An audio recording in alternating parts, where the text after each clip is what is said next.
Bismillahirrahmanirrahim. Assalamualaikum warahmatullahi wabarakatuh. Alhamdulillahirrabbilalamin. Wassalatu wassalamu ala ashrafil anbiya wal mursalin. Wa ala alihi wa ashabihi ajma'in amma ba'du. Bapak dosen Ahmad Rafiq yang kami hormati, kami di sini akan mempresentasikan materi tentang relasi komunikatif Tuhan dan manusia. Bagian pertama, komunikasi non-linguistik. Adapun anggota kelompok kami yakni Bagas Ihsanul Umam, Anwar Majid Saputra, Lulu Aulia, Seli Akmala Bintan, dan saya sendiri Faruk Al-Kafi. Adapun pembahasan yang akan kami jelaskan di sini yakni tentang ayat-ayat Allah, kemudian hidayah Tuhan, dan yang terakhir yakni sholat sebagai alat komunikasi. Mungkin bisa langsung disampaikan oleh pemateri pertama yakni Saudara Bagas Ihsanul Umam. Kepadanya kami persilakan. Selanjutnya kita akan membahas tentang ayat-ayat Allah. Tipe pemahaman timbal balik antara manusia dan Tuhan ada dua. Yang pertama, bersifat linguistik atau verbal, yaitu melalui penggunaan bahasa yang tepat dipahami oleh kedua belah pihak, yaitu antara Tuhan dan manusia itu sendiri. Kemudian yang kedua, bersifat non-verbal, yaitu melalui penggunaan tanda-tanda alam oleh Tuhan dan melalui isyarat atau gerakan tubuh yang dilakukan oleh manusia. Pada kedua kasus tersebut, dianggap bahwa Tuhan melakukan inisiatif sendiri. Maknanya, Tuhan yang berinisiatif atau memberikan ayat-ayat itu sendiri kepada manusia, baik berupa bersifat verbal maupun non-verbal. Sedangkan manusia timbal balik yang diberi kepada Tuhan adalah sebagai bentuk tanggapan terhadap inisiatif yang dilakukan oleh Tuhan, sebagai tanggapan kepada ayat-ayat yang Tuhan berikan baik bersifat verbal maupun non-verbal. Selanjutnya masuk kepada ayat atau tanda-tanda yang diberikan oleh Tuhan. Yang pertama yang bersifat verbal atau dapat kita artikan sebagai wahyu. Wahyu atau ayat yang bersifat verbal tadi atau yang berbentuk konseptual tadi hanya diberikan kepada manusia tertentu, yaitu Nabi itu sendiri sebagai perantara kepada manusia-manusia yang lain. Ayat yang bersifat verbal ini diberikan oleh Tuhan secara analitis. Maknanya, untuk memahami ayat yang untuk memahami ayat yang bersifat konseptual ini, pesan-pesan yang diambil itu akan bersifat samar-samar karena ayat yang bersifat verbal ini atau wahyu ini tidak langsung diterima oleh seluruh manusia melainkan perantara orang-orang tertentu, yaitu Nabi itu sendiri. Sedangkan ayat non-verbal, apa sih ayat non-verbal? Kalau tadi kan ayat verbal itu bersifat konseptual atau teks atau bahasa yang langsung diberikan oleh Tuhan kepada Nabi. Sementara yang bersifat non-verbal ini dapat kita lihat dari gejala-gejala alam di sekitar kita. Baik itu bencana alam, atau gunung, atau pepohonan, hewan, dan lain sebagainya. Ini merupakan ayat-ayat dari Tuhan yang disampaikan kepada manusia yang bersifat simbolik.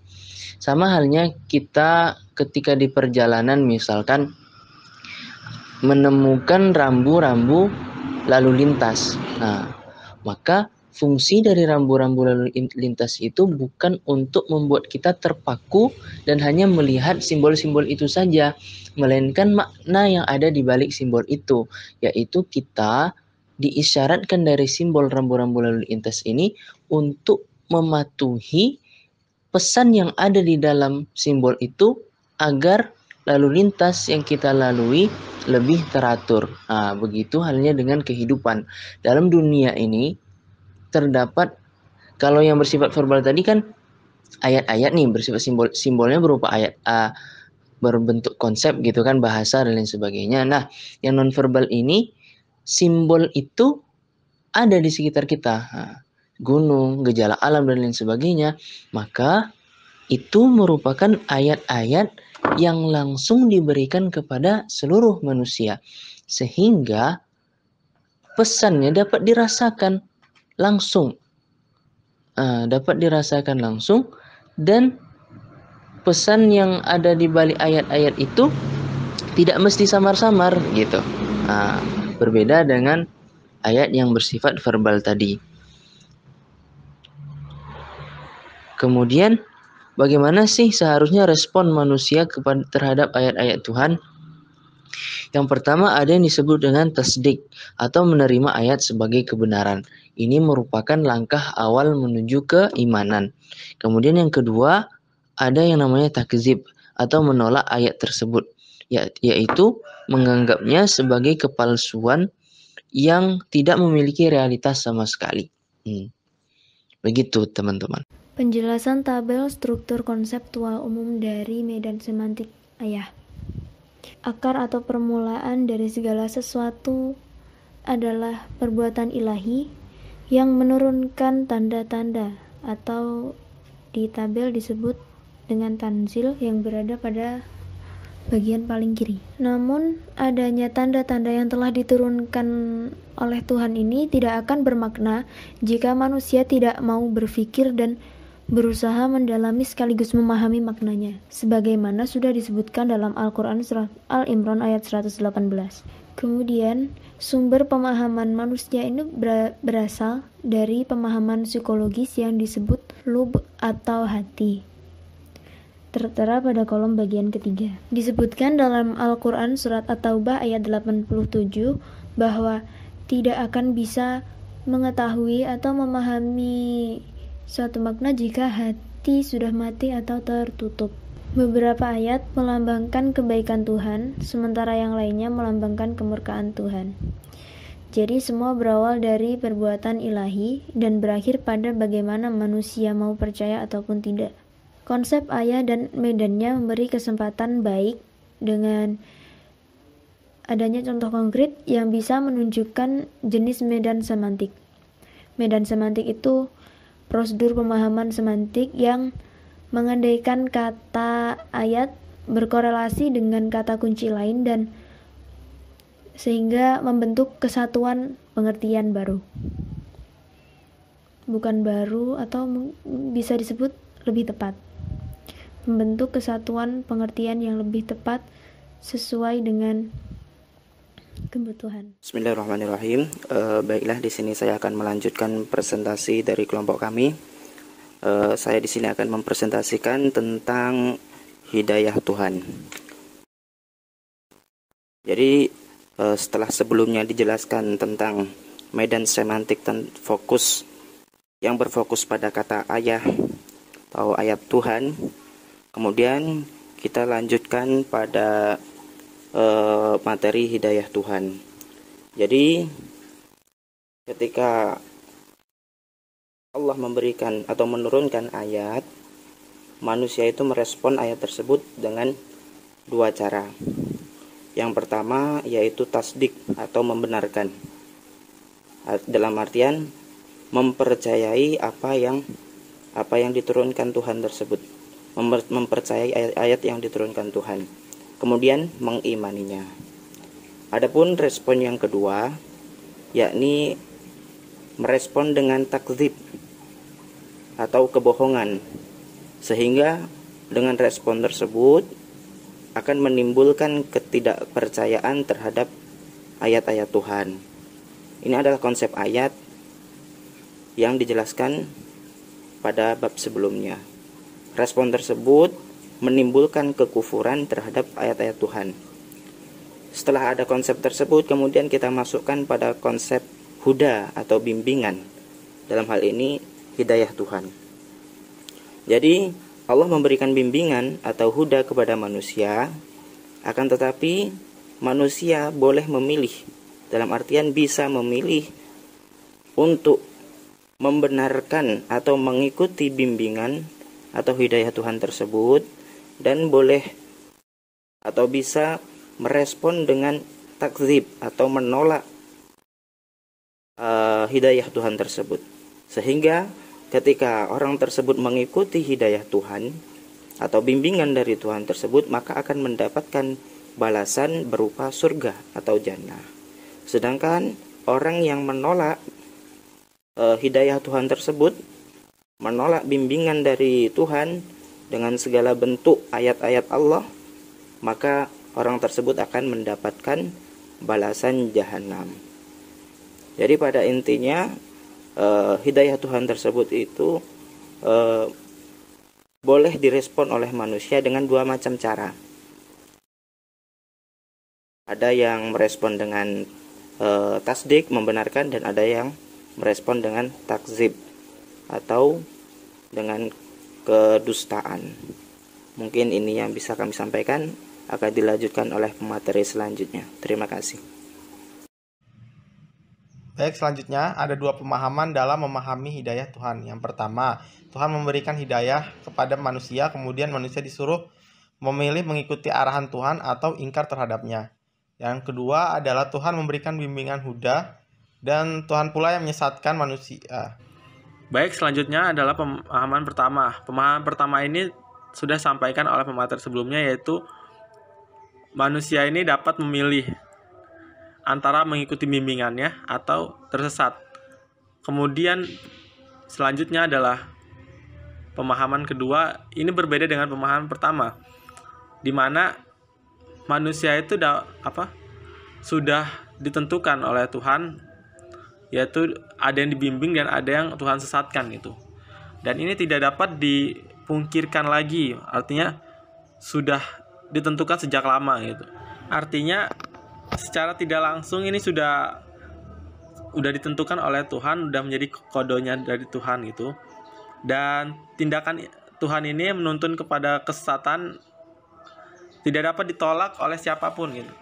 Sehingga dalam kasus seperti ini, ketika Tuhan menyesatkan ini, bahkan Nabi sendiri pun tidak pernah berharap untuk menuntun seseorang kembali ke jalan yang benar, sebagaimana berulang kali yang sudah ditegaskan oleh Al-Quran gitu. Dengan demikian, pada pemahaman yang kedua ini kita melihat sejak awal suatu pertentangan dasar antara hada ini dan adolal ini, maksudnya antara membimbing dan menyesatkan gitu. Berbeda dengan pemahaman pertama yang dimana kita dapat memilih, sedangkan yang di sini tidak dapat memilih. Jadi pertentangan ini berlangsung dalam seluruh pemahaman. Jadi sehingga di sini kita menghadapi dua garis yang berbeda. Maksudnya dua garis berjalan paralel gitu antara satu sama lain. Mungkin begitu. Sekian, terima kasih. Salat sebagai alat komunikasi. Sebagaimana telah dikemukakan, komunikasi antara Tuhan dan manusia, baik yang bersifat verbal maupun non-verbal, bukanlah merupakan fenomena yang sepihak, tetapi bersifat timbal balik. Terkait dengan jenis komunikasi verbal dari Tuhan kepada manusia, yang tidak lain berupa wahyu, ada doa atau doa secara personal, percakapan hati manusia dengan Tuhan, menyeru Tuhan untuk meminta karunia dan pertolongannya sebagai tipe komunikasi verbal ke atas. Dengan cara yang sama, komunikasi ilahiyah nonverbal, di mana Tuhan menurunkan ayat nonverbalnya, maka sebagai imbalannya manusia melakukan ibadah dan amalan agama yang disebut sholat.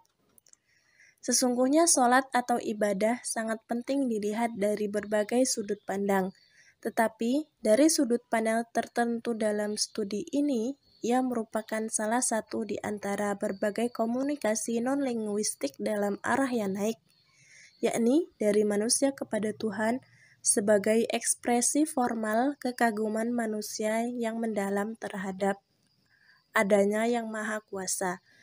Manusia bukan sekedar menerima perkataan dan ayat-ayat Allah secara pasif, tapi didorong dan diperintahkan untuk menyatakan secara positif perasaan kekagumannya melalui suatu siklus tindakan jasmani bersama-sama orang lain yang memiliki perasaan yang sama dengannya. Tentu saja, sholat meliputi unsur-unsur verbal, karena di samping gerakan-gerakan tubuh yang telah ditetapkan, membaca kitab suci, mengucapkan pengakuan ibadah atau syahadah, sholawat bagi Nabi, dan sebagainya merupakan bagian penting dari ibadah. Tetapi, kita harus tegaskan bahwa unsur-unsur verbal dalam pengertian kata-kata di sini digunakan dengan cara yang berbeda dengan kata-kata dalam doa. Karena dalam sholat, kata-kata tersebut dipergunakan secara ritualistik. Semua kata-kata dalam sholat mengandung makna ritualistik, sedangkan dalam doa, kata-kata dipergunakan terutama untuk menyatakan ungkapan khusus yang bersifat pribadi pada saat tertentu. Pendek kata, di dalam doanya benar-benar memaksudkan apa yang ia katakan, sedangkan dalam sholat, kata-kata yang diucapkannya tidak menggambarkan gagasan pribadinya sendiri, tetapi bersifat simbolik dalam artian bahwa kata-kata tersebut menjadi bagian dari ritual. Unsur-unsur verbal dalam sholat tidak seluruhnya verbal menurut pengertian umum. Lagi pula, yang penting di sini adalah seluruh pola ibadah yang merupakan sesuatu yang tidak sekedar verbal. Sholat secara keseluruhan merupakan cara komunikasi nonverbal antara manusia dengan Tuhan. Ia merupakan cara manusia untuk melakukan hubungan langsung dengan Tuhan melalui bentuk ritual yang telah ditetapkan.